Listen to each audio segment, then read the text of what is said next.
Il est clair que le but d'une vigne est de porter du fruit. Elle porte le raisin, et du raisin sort le vin. Dans l'Ancien Testament, le vin est toujours le symbole de la vie. C'est pourquoi nous le trouvons à la table du Seigneur.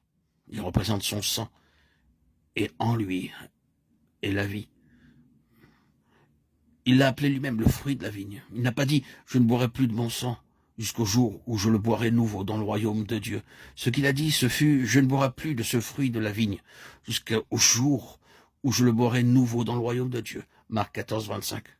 Le raisin et le vin sont les symboles de la vie. L'ancien Israël avait été appelé à apporter la vie de Dieu à toutes les nations. Lorsque nous lisons les évangiles et que nous voyons quelle sorte de fruits Israël apportait, nous trouvons une chose toute différente de la vie. C'est réellement la mort. Le fruit était aigre. Tous ceux qui mangèrent du fruit de cet Israël se détournaient en disant « Nous n'en voulons plus ». Ce n'était pas la vie, c'était la mort. Les évangiles contiennent simplement toute cette vérité. Jésus a dit « Je suis le vrai cep », Jean 15, 1. En lui était la vie, et la vie était la lumière des hommes, Jean 1, 4. Le visage des hommes s'éclairait lorsqu'il l'avait goûté, lui. Avons-nous remarqué l'une des choses qui nous est dite au sujet de la vigne dans l'Ancien Testament?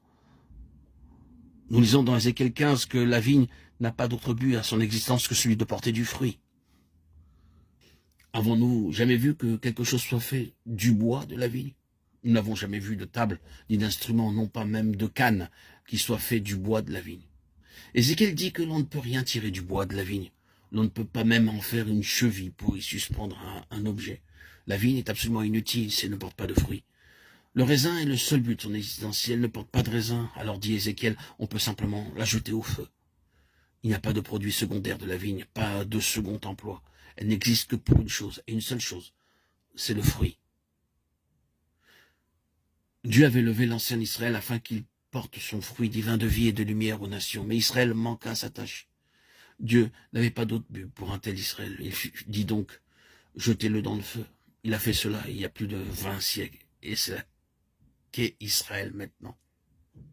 Nous pouvons comprendre d'après cela ce que le Seigneur a montré lorsqu'il a dit être lui le vrai cep et nous les sarments.